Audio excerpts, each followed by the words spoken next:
Hello everyone, मैं विनय Upadhyay present कर रहा हूँ और हम लोग करेंगे इस वीडियो में भारतीय संविधान यानी इंडियन कॉन्स्टिट्यूशन से related 84 important very very important objective questions बनाएंगे हम लोग। ठीक है, अगर इस पूरे वीडियो को आप देख लेते हो तो मुझे नहीं लगता है कि संविधान से रिलेटेड कोई भी प्रश्न इस वीडियो में मैंने मिस किया है। सब कुछ मैंने इसमें कवर कर दिया है ऑब्जेक्टिव क्वेश्चंस के फॉर्म में। आपके आने वाले सभी तरह के exam UPSC, state PCS, railway, SSC सभी एग्जाम्स में हेल्प करेगा। पहले आप खुद से प्रयास करिएगा। सभी क्वेश्चंस के लिए मैंने 4 ऑप्शंस दे रखे हैं। उसके बाद आखिरी में एक क्वेश्चंस होमवर्क के तौर पे मैं आप लोगों से पूछूंगा। तो चलिए इस बेहतरीन वीडियो के सभी प्रश्नों को जल्दी से याद कर लेते हैं। तो चलिए पहला प्रश्न आपके सामने, खुद से प्रयास करिए। क्वेश्चन है, संविधान सभा की प्रथम बैठक मतलब first meeting of constituent assembly कब हुई थी? 4 ऑप्शन है आपके पास। खुद से पहले कोशिश करिए और प्रयास करिएगा कि जो 84 मैं क्वेश्चंस बता रहा हूँ उसमें से आपका एटलीस्ट स्कोर 60/84 होना चाहिए, मतलब 60 के आसपास सही होना चाहिए। क्योंकि पॉलिटिक्स के प्लेलिस्ट में जाके आप देखना, मैं पॉलिटी के लगभग सभी टॉपिक्स पे वीडियो बना रखा हूँ, तो उन सब वीडियोज़ को आप देखे होंगे तो ये सब आसान हो जाएगा आपके लिए। इसका सही जवाब होगा ऑप्शन नंबर ए, 9 दिसंबर 1946 संविधान सभा की प्रथम बैठक हुई थी। First meeting of constituent assembly 9 दिसंबर 1946 को याद कर लीजिएगा। बहुत ही इंपॉर्टेंट प्रश्न है, हमेशा पूछा जाता है। नेक्स्ट है कि संविधान सभा यानी कि कंस्टिट्यूएंट असेंबली के अस्थायी अध्यक्ष यानी कि टेम्पररी चेयरमैन के रूप में किसे नियुक्त किया गया था? ये भी इंपॉर्टेंट क्वेश्चन है। अस्थायी अध्यक्ष, तो ये नियुक्त किया गया था। सही जवाब होगा ऑप्शन नंबर बी, डॉक्टर सच्चिदानंद सिन्हा को संविधान सभा के अस्थायी यानी कि टेम्पररी चेयरमैन के रूप में नियुक्त किया गया था, डॉक्टर सच्चिदानंद सिन्हा को। नेक्स्ट है, प्रारूप समिति यानी कि ड्राफ्टिंग कमेटी के अध्यक्ष कौन थे? वेरी वेरी इंपॉर्टेंट प्रश्न। ड्राफ्टिंग कमेटी के चेयरमैन, तो इनका नाम है भीमराव अंबेडकर, जो थे ये ड्राफ्टिंग कमेटी के चेयरमैन थे। नेक्स्ट है, संविधान सभा के अस्थायी अध्यक्ष यानी कि परमानेंट चेयरमैन किसे बनाया गया था? अस्थायी अध्यक्ष, तो अगर आपने चुना ऑप्शन नंबर सी तो आपका भी सही जवाब होगा डॉक्टर राजेंद्र प्रसाद।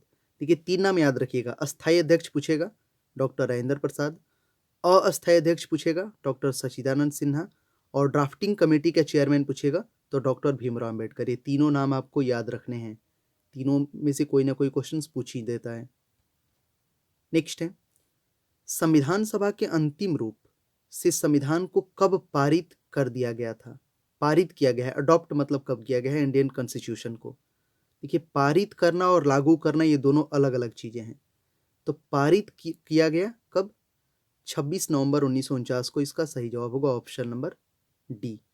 अंतिम रूप से संविधान को 26 नवंबर 1949 को पारित कर दिया गया। अगला है कि भारतीय संविधान किस दिन पूर्णतः लागू हुआ? इंप्लीमेंटेशन की बात हो रही है, फुली कॉन्स्टिट्यूशन इंप्लीमेंटेड। तो ये लागू अगर आपसे पूछा जाएगा तो आपको बताना है 26 जनवरी 1950 को। इसी दिन से हम लोग मनाते हैं रिपब्लिक डे, गणतंत्र दिवस। नेक्स्ट है, भारत कब गणतंत्र बना? इंडिया बिकेम अ रिपब्लिक कब बना? तो अभी मैंने आपको बताया कब बना। India became a republic on 26 of January जो है 1950, ऑप्शन नंबर सी। नेक्स्ट है, भारतीय संविधान के किस भाग को उसकी आत्मा की संज्ञा दी गई है?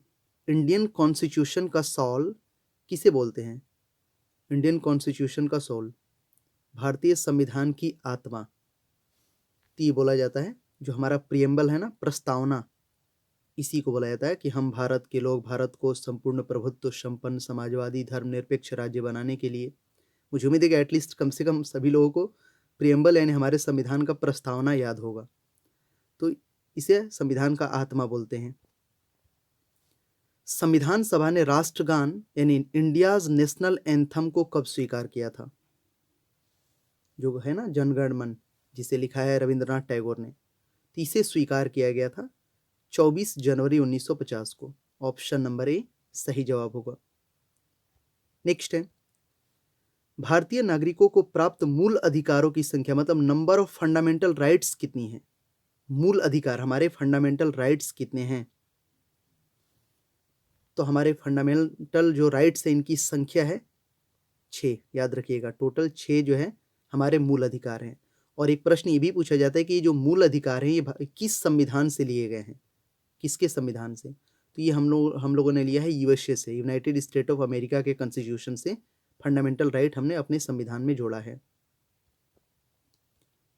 नेक्स्ट है कि संपत्ति के अधिकार यानी कि राइट टू प्रॉपर्टी को किस संविधान संशोधन यानी कॉन्स्टिट्यूशन अमेंडमेंट के द्वारा हटा दिया गया था?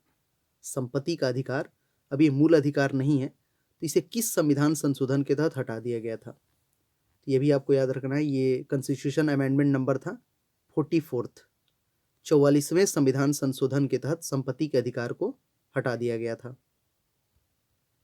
नेक्स्ट है मूल अधिकारों का रक्षक यानी कि फंडामेंटल राइट्स प्रोटेक्टर किसे कहते हैं? वेरी वेरी इंपॉर्टेंट प्रश्न। मतलब जैसे हमारे मूल राइट्स अभी मैंने आपको याद करवाया कि इनकी संख्या 6 है। अगर कभी आपको ऐसा फील हो कि मैं अपने ये 6 जो राइट्स है इनको पूरी तरह से इम्प्लीमेंट नहीं कर पा रहा हूँ, तो आप किसको किसको शिकायत करोगे कि मैं अपने मूल अधिकारों की रक्षा नहीं कर पा रहा हूँ? तो इसका शिकायत आप कर सकते हैं। सही जवाब होगा या तो सर्वोच्च न्यायालय, नहीं तो उच्च न्यायालय, यानी कि ऑप्शन नंबर सी, ए और बी दोनों। इसे ए कर लीजिएगा, ए और बी दोनों। या तो सुप्रीम कोर्ट नहीं तो हाई कोर्ट, यही हमारे जो है प्रोटेक्टर हैं हमारे फंडामेंटल राइट्स के। नेक्स्ट है कि किस अनुच्छेद के द्वारा 6 से 14 वर्ष तक के बच्चों के लिए शिक्षा का अधिकार मतलब राइट टू एजुकेशन मूल अधिकार माना गया है? कि 6 से 14 वर्ष तक के बच्चों के लिए शिक्षा उनका मूल अधिकार है। तो ये है आर्टिकल नंबर 21 का ए, अनुच्छेद 21A में ये बताया गया है कि 6 से 14 वर्ष तक के बच्चे जो हमारे देश के हैं उनको शिक्षा का उनका अधिकार है। किसी न किसी तरह से उनका एक अधिकार है कि वो शिक्षा लेके रहेंगे। नेक्स्ट है लोक कल्याणकारी राज्य की अवधारणा किस में निहित है? मतलब वेलफेयर स्टेट इन इंडिया। तो लोक कल्याणकारी राज्य की अवधारणा निहित है राज्य के नीति निर्देशक तत्वों में। ये राज्य का नीति निर्देशक तत्व बहुत इंपॉर्टेंट है। ये इसमें बेसिकली 2-3 चीज़ें हैं कि क्या रिलेशन होता है एक स्टेट और सेंटर के बीच में, कैसे धन का बंटवारा होता है स्टेट और सेंटर के बीच में, इन तमाम चीज़ों को इसमें डिस्कस किया गया है। अगला है कि संविधान का जो अनुच्छेद 40 से आर्टिकल 40 राज्य को निर्देश देता है कि वह क्या करे? तो ये राज्य को निर्देश देता है कि ग्राम पंचायतों का संगठन करे। ऑप्शन नंबर सी इसका सही जवाब होगा। ये भी बहुत ही इंपॉर्टेंट प्रश्न है।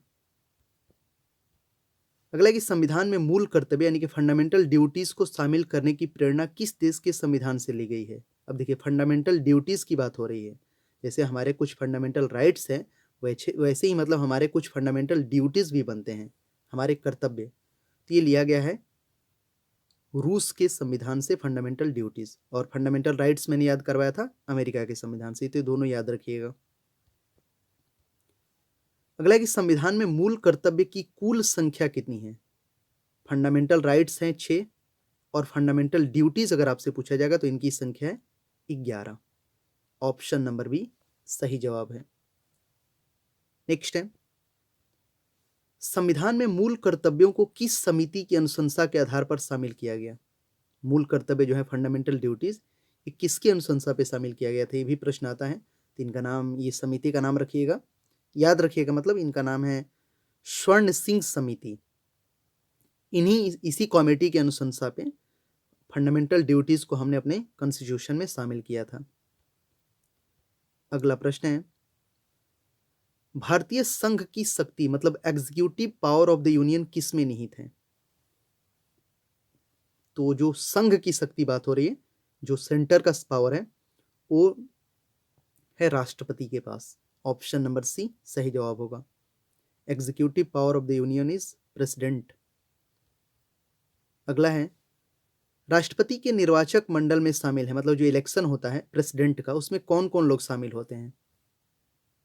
तो इसका सही जवाब होगा, ध्यान से चारों ऑप्शंस को अगर आप पढ़िएगा, खुद से वीडियोस को रोक के आप समय ले सकते हैं, लेकिन मैं थोड़ा जल्दी बताने की कोशिश कर रहा हूँ। देखिए इसका सही जवाब होगा चारों ऑप्शंस में से होगा ऑप्शन नंबर सी, ये संसद है। तो संसद के दोनों सदनों के निर्वाचित सदस्य एवं राज्यों की विधानसभा के निर्वाचित सदस्य ही वोटिंग करते हैं, मतलब ये पार्टिसिपेट करते हैं राष्ट्रपति के इलेक्शन में। मतलब राज्यसभा का मेंबर, लोकसभा का मेंबर और जो लेजिस्लेटिव असेंबली है जिसको विधायक बोलते हैं, ये लोग शामिल होते हैं। अगला एक राष्ट्रपति के कार्यकाल की अवधि होती है, तो ये तो बहुत सिंपल सा बात है। 5 वर्ष का राष्ट्रपति हमारे लिए चुने जाते हैं और इनकी मिनिमम आयु 35 वर्ष होनी चाहिए। ठीक है। नेक्स्ट है राष्ट्रपति पद के चुनाव के लिए कौन सी विधि अपनाई जाती है? Election method of president India. Election method of president of India, किस विधि से राष्ट्रपति का चुनाव होता है? तो ये मेथड है ये सभी, मतलब अनुपातिक प्रतिनिधित्व, एकल संक्रमणीय और अप्रत्यक्ष मतदान, ये तीनों होता है। नेक्स्ट है कि निर्विरोध चुने जाने वाले राष्ट्रपति मतलब अनकॉन्टेस्टेड प्रेसिडेंट हैं, मतलब कोई उनके खिलाफ खड़ा ही नहीं था, ऐसे ही निर्विरोध जीत गए। तो ये एकमात्र राष्ट्रपति हैं Neelam Sanjiva Reddy. Option number B सही जवाब होगा। नेक्स्ट है कि राष्ट्रपति पर महाभियोग का आरोप मतलब इम्पीचमेंट ऑफ प्रेसिडेंट संसद के किस सदन द्वारा लगाया जा सकता है? महाभियोग, ये भी बहुत ही बेहतरीन प्रश्न है। राष्ट्रपति को हटाने का भी समझ जाइए कि हमारे यहाँ हमारे संविधान में नियम है। जैसे अभी हाल ही में आपको पता होगा कि अमेरिका में ये चल रहा है, अमेरिका के जो राष्ट्रपति हैं डोनाल्ड ट्रंप, उन पे अभी इम्पीचमेंट लगाया गया है हाल ही में। देखिए उसका रिजल्ट क्या होता है। तो भारत में जो है कौन लगा सकता है, कौन सा सदन? तो देखिए किस संसद के किसी सदन द्वारा ही लगाया जा सकता है, चाहे वो लोकसभा हो या राज्यसभा। लेकिन जब ये इम्पीचमेंट लगता है मतलब महाभियोग लगाने से ठीक 14 दिन पहले राष्ट्रपति को सूचना देना पड़ता है। और ये किस आर्टिकल के तहत होता है? तो ये होता है 61, याद रखिएगा, अनुच्छेद 61 के तहत राष्ट्रपति पर महाभियोग लगा के राष्ट्रपति को हटाया जा सकता है संसद के किसी भी सदन द्वारा।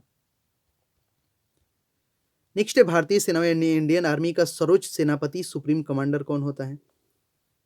तो जो भारतीय सेना है ना, आर्मी, एयरफोर्स, नेवी, उसका सुप्रीम कमांडर होता है भारत का राष्ट्रपति। नेक्स्ट है भारतीय संविधान के अनुसार संघ की कार्यपालिका शक्ति मतलब executive power of the union किसमें निहित होता है? तो ये तो अभी प्रश्न मैंने आपको याद करवाया ना, राष्ट्रपति इसका सही जवाब होगा। नेक्स्ट है उपराष्ट्रपति के निर्वाचक मंडल में शामिल होते हैं, मतलब जो वाइस प्रेसिडेंट का इलेक्शन होता है उसमें कौन कौन लोग होते हैं? तो देखिए इसमें बेसिकली लोग होते हैं राज्यसभा और लोकसभा के सदस्य होते हैं उपराष्ट्रपति के चुनाव में। अगला कि राष्ट्रपति राज्यसभा से के कितने सदस्यों को मनोनीत कर सकता है? देखिए राज्यसभा की बात हो रही है, ध्यान दीजिएगा। तो राष्ट्रपति राज्यसभा में 12 लोगों को 12 मेंबर नॉमिनेट कर सकता है। नेक्स्ट है कि भारतीय संसद के ऊपरी सदन को क्या कहते हैं? जो हमारा पार्लियामेंट है उसका अपर हाउस को बोला जाता है राज्यसभा और लोअर हाउस होता है लोकसभा। ठीक है, ऊपरी सदन लोकसभा, सॉरी ऊपरी सदन राज्यसभा, जिसे कभी भंग नहीं किया जा सकता है। इसके सदस्यों का कार्यकाल 6 वर्षों का होता है। नेक्स्ट है प्रधानमंत्री की नियुक्ति मतलब पीएम्स अपॉइंटमेंट कौन करता है? तो प्रधानमंत्री की नियुक्ति मंत्रिपरिषद के कहने पे भारत का राष्ट्रपति करता है। ऑप्शन नंबर ए सही जवाब होगा। नेक्स्ट, यदि प्रधानमंत्री या कोई अन्य मंत्री सदन का सदस्य नहीं है तो उसे पद पर बने रहने के लिए कितने दिनों के अंदर संसद का सदस्य बनना आवश्यक है? जैसे आप लोग देखते होंगे कि बहुत सारे ऐसे जो लीडर होते हैं जो चुनाव नहीं लड़ते हैं, लेकिन वो किसी ना किसी तहत वो मंत्री बन जाते हैं। जैसे अभी मैं एक एग्जांपल दे रहा हूँ, जैसे आप जानते हैं पीयूष गोयल, जो अभी भारत के रेल मंत्री हैं। इन्होंने कहीं से भी चुनाव नहीं लड़ा है, ये ऐसे ही भारत के रेल मंत्री बन गए हैं। लेकिन इनको 6 महीने के भीतर कहीं ना कहीं से इलेक्शन लड़ के संसद का सदस्य बनना पड़ेगा, या तो राज्यसभा नहीं तो लोकसभा। तो राज्यसभा से इनको मेंबर बना दिया जाएगा। ठीक है, तो ये रूल है, मैक्सिमम 6 महीने इसके लिए समय दिया जाता है।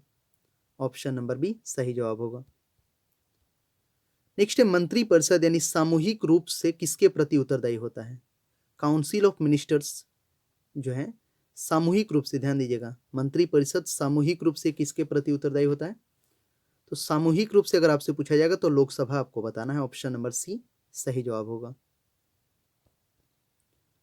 नेक्स्ट, लोकसभा की अधिकतम सदस्य संख्या हो सकती है, मेंबर ऑफ लोकसभा जो है मैक्सिमम इनकी संख्या कितनी हो सकती है? तो लोकसभा में मैक्सिमम हो सकता है 552 सीट। ऐसे इलेक्शन जो है चुनाव होता है 543 सीटों पे ही। राज्यसभा की अधिकतम सदस्य है संख्या है, तो राज्यसभा की अधिकतम संख्या है 250। ठीक है। नेक्स्ट है कि किसी विधेयक को धन विधेयक के रूप में कौन प्रमाणित करता है, मतलब मनी बिल को कौन बताता है कि ये जो बिल है वो मनी बिल है।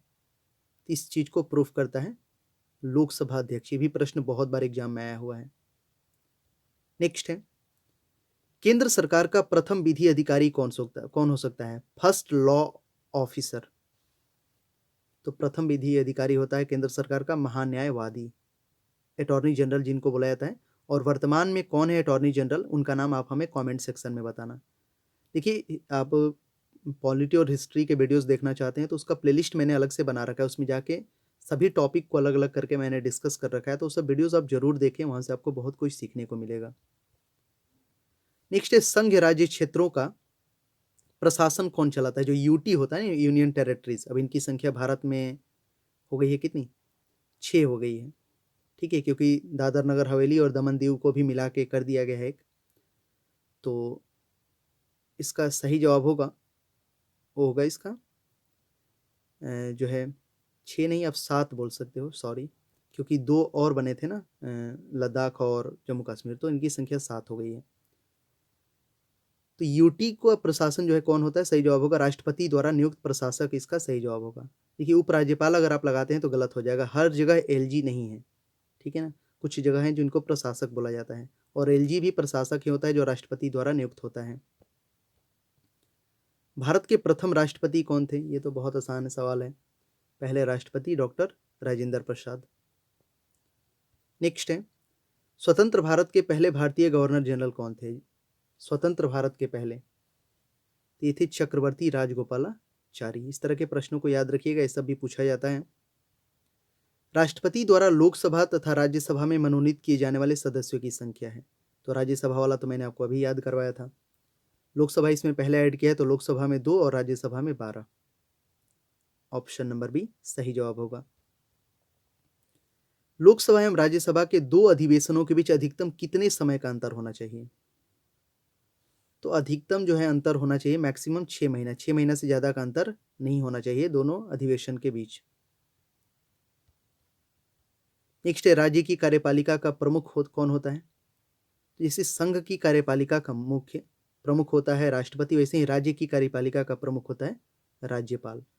बहुत सारी सिमिलरिटीज मिलती हैं राज्यपाल और राष्ट्रपति में, जैसे मुख्यमंत्री और प्रधानमंत्री की मिलती है।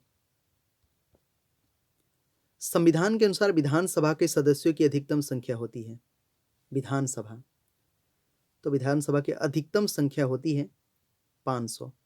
ऐसे आप हमें कमेंट सेक्शन में बताना कि किस राज्य के विधानसभा में मैक्सिमम सीट है, मैक्सिमम। ठीक है, उसका नाम बताना उस राज्य का, और वहां के विधायकों की संख्या भी बताना आप। वर्तमान में भारत में कुल कितने राज्यों में विधान परिषद विद्यमान है? देखिए ध्यान दीजिएगा, वर्तमान में पूछा है, लेजिस्लेटिव काउंसिल्स।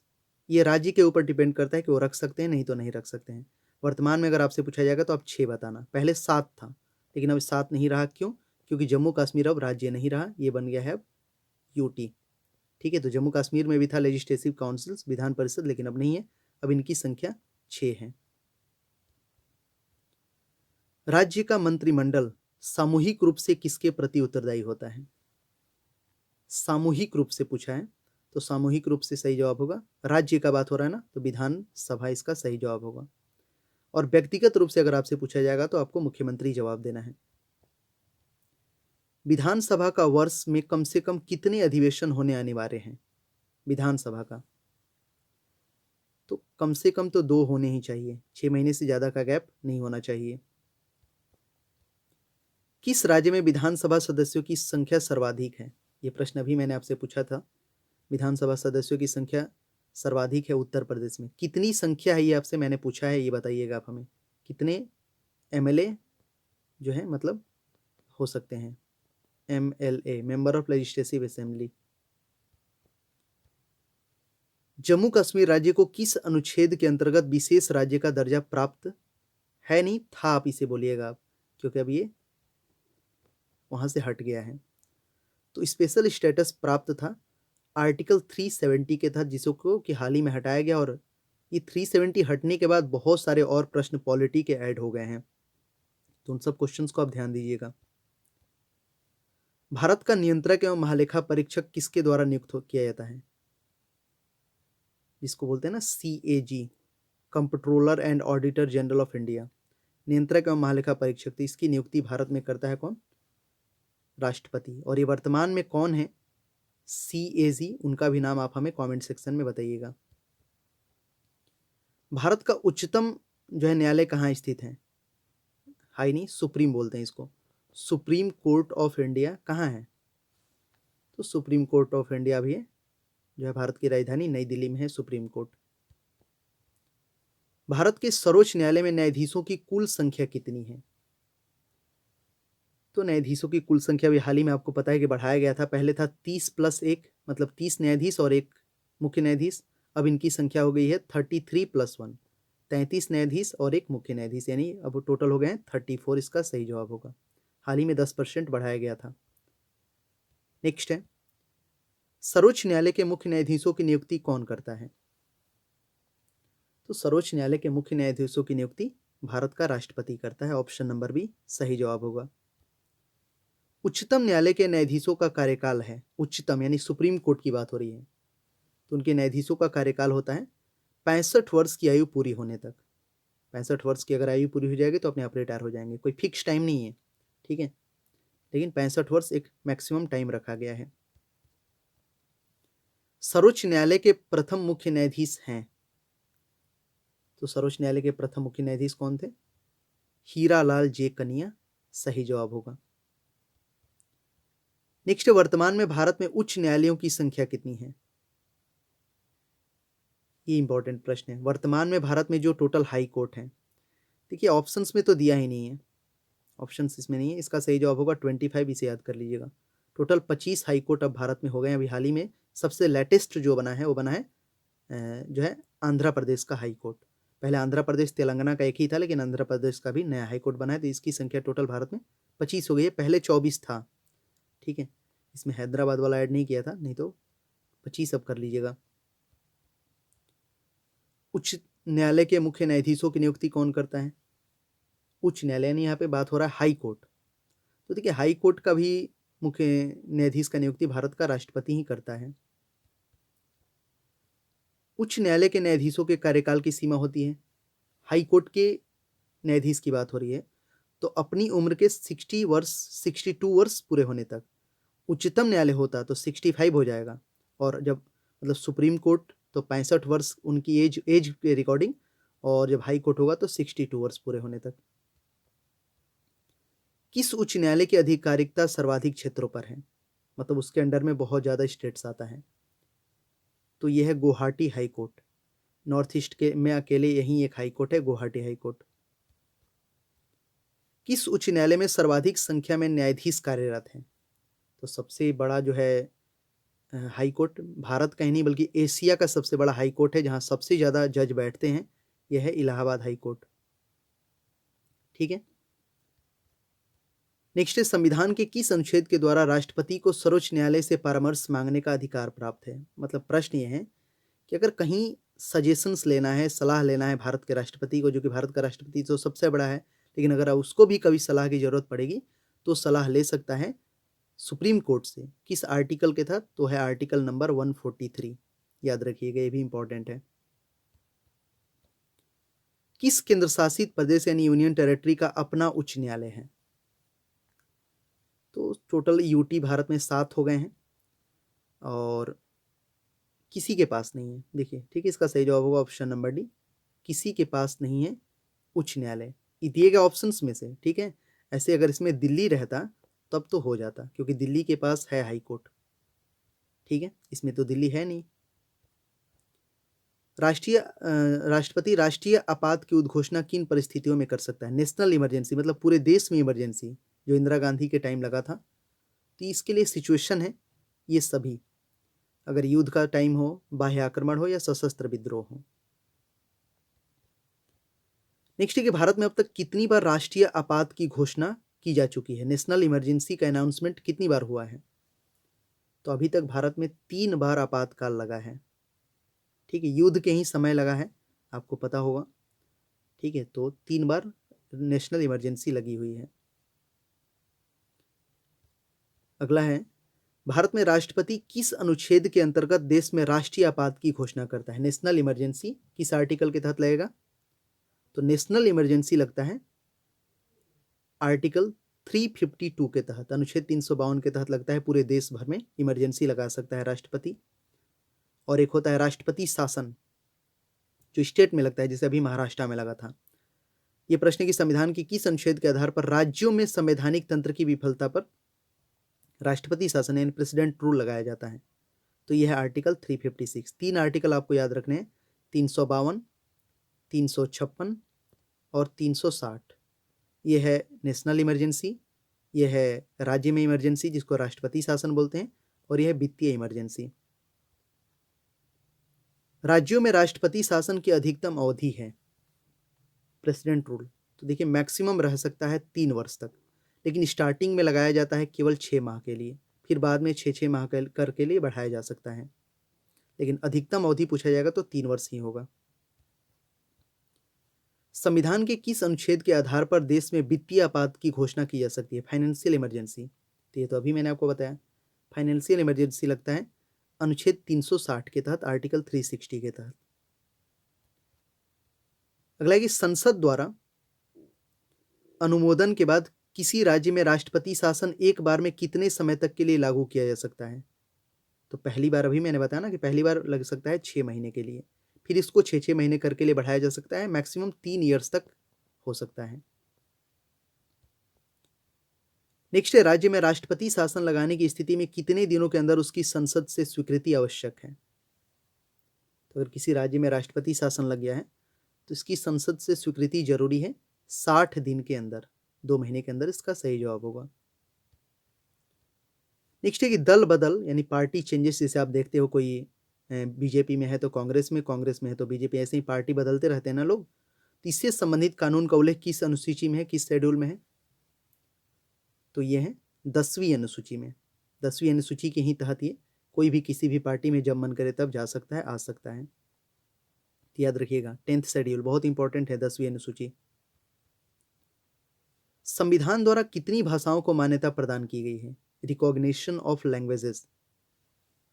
तो हमारे संविधान में 22 भाषाओं को मान्यता प्राप्त है, ठीक है। 73वां संविधान संशोधन संबंधित है, 73rd constitution amendment is related to, सही जवाब होगा option number D, Panchayati Raj से। बहुत इंपॉर्टेंट, वेरी वेरी इंपॉर्टेंट प्रश्न। नेक्स्ट है, वित्त आयोग के गठन का प्रावधान किस अनुच्छेद में है? फाइनेंस कमीशन का गठन किस आर्टिकल में है? तो सही जवाब होगा ऑप्शन नंबर ए, अनुच्छेद 280, आर्टिकल 280। ऑलरेडी मैंने एक वीडियो बना रखा है आर्टिकल पे, जितने भी तमाम इंपॉर्टेंट आर्टिकल्स हैं उनको मैंने याद करवाया है एक ही वीडियो में, क्वेश्चन और आंसर के फॉर्मेट में, ऑब्जेक्टिव क्वेश्चंस में। इसीलिए मैं बोल रहा हूँ आप जाइए पॉलिटी के प्लेलिस्ट में और तमाम पीछे की सभी वीडियोस को भी देखिए। योजना आयोग का पदेन अध्यक्ष मतलब एक्स ऑफिशियो चेयरमैन कौन होता है? तो देखिए अब तो योजना आयोग है नहीं, अब इसकी जगह पे नीति आयोग आ गया है, तो उसी की जगह पे आया है ना, तो जो योजना आयोग का अध्यक्ष होता है तो वही नीति आयोग का भी होगा। सही जवाब होगा प्रधानमंत्री, ऑप्शन नंबर बी। और अभी है प्राइम मिनिस्टर नरेंद्र मोदी नीति आयोग के अध्यक्ष। भारत में प्रथम योजना आयोग का गठन कब किया गया था? First planning commission. तो प्रथम योजना आयोग का गठन किया गया था 15 मार्च 1950 को, इसका सही जवाब होगा ऑप्शन नंबर बी। नेक्स्ट है, राष्ट्रीय विकास परिषद की स्थापना कब की गई थी? नेशनल डेवलपमेंट काउंसिल, यही जो है नेशनल डेवलपमेंट काउंसिल जो है, यही जो योजना आयोग था उसका आखिरी में मतलब फाइनल उस पर अपना हस्ताक्षर करता था, अनुमोदन करता था उसका। तो राष्ट्रीय विकास परिषद का स्थापना किया गया था वर्ष 1952 में, ठीक है। भाषा के आधार पर गठित भारत का पहला राज्य का नाम है? तो भाषा के आधार पर गठित राज्य है वो है आंध्र प्रदेश, पहला राज्य है, ये भी याद रखिएगा। और यहाँ की भाषा कौन सी है? तेलुगु। अभी आंध्र प्रदेश भी 2 हो गया है, तेलंगाना और आंध्र प्रदेश, अभी ये भी 2 पार्ट में टूट गया है। तो पहले इसी को भाषा के आधार पर अलग किया गया था, फिर बाद में मराठी भाषा महाराष्ट्र के पास, पंजाबी भाषा पंजाब, उड़िया उड़ीसा, ठीक है। ऐसे ही सभी भाषा के आधार पे धीरे-धीरे अलग कर दिया गया। इसीलिए हमारे यहाँ कोई राष्ट्रीय भाषा नहीं है। सभी भाषाएँ हमारे यहाँ मान्य हैं, ठीक है। मातृभाषा सबकी अलग-अलग है, इसीलिए हमारे यहाँ कोई राष्ट्रभाषा नहीं है। बलवंत राय मेहता समिति का गठन किया गया था। ये भी इंपॉर्टेंट है, तो ये किया गया था पंचायती राज व्यवस्था से संबंधित है बलवंत राय मेहता समिति। ये इंपॉर्टेंट क्वेश्चन है, बहुत बहुत इंपॉर्टेंट, याद कर लीजिएगा इसे। भारत में सबसे पहले 2 अक्टूबर 1959 को पंचायती राज व्यवस्था मतलब पंचायती राज सिस्टम का शुभारंभ किया गया। यह कहाँ से शुरू किया गया था? देखिए 2-3 चीज़ इसमें याद रखना है। ये डेट 2 अक्टूबर 1959 पंचायती राज व्यवस्था शुभारंभ हुआ था भारत में सबसे पहले। कहाँ? तो ये जगह है नागौर, राजस्थान, राजस्थान के नागौर जिले से, ठीक है। स्वतंत्र भारत में प्रथम निर्वाचन आयुक्त कौन थे? First election commissioner. तो फर्स्ट इलेक्शन कमिश्नर थे सुकुमार सेन।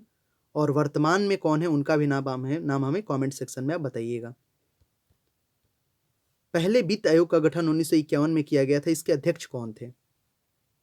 तो पहले वित्त आयोग के चेयरमैन थे केसी नियोगी। ऑप्शन नंबर ए सही जवाब होगा। पंचायतों के चुनाव हेतु निर्णय लेने का अधिकार किसे प्राप्त है? पंचायतों के चुनाव हेतु निर्णय लेने का जो है अधिकार प्राप्त है चुनाव आयोग के पास। ऑप्शन नंबर सी सही जवाब होगा। सरकारिया आयोग, सरकारिया कमीशन का संबंध है, ये भी इंपॉर्टेंट कमीशन है।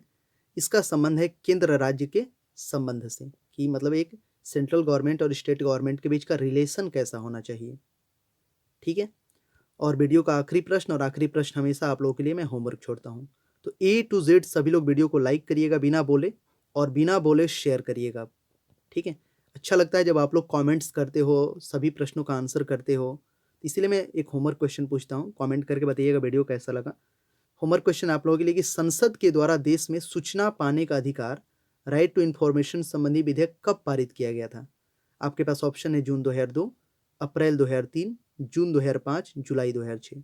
आंसर करिए, वीडियो के बारे में लिखिए कैसा लगा, किस टॉपिक पे और वीडियोस आपको चाहिए ऐसे ही ऑब्जेक्टिव क्वेश्चंस के फॉर्मेट में, ठीक है। और सभी अलग अलग प्लेलिस्ट हैं, इकोनॉमिक्स के अलग, करंट अफेयर्स के अलग, हिस्ट्री के अलग, पॉलिटी के अलग, जियोग्राफी के अलग। तो तमाम उन सभी वीडियोज़ को देखिए और अपने आने वाले परीक्षा के लिए अपनी आपको और मजबूत करिए, ठीक है। वीडियो को जरूर लाइक और शेयर करिएगा। चैनल पे नए हैं तो सब्सक्राइब कर लीजिएगा, बेल बटन को दबा लीजिएगा, जिससे कि जब भी मैं अगला वीडियो लेके आऊँ तो तुरंत आपके पास पहुँचे और आप उसी समय उसे देख के अपने आप को और अच्छा कर सके पढ़ाई में। मिलते हैं अगले वीडियो में, तब तक के लिए बाय।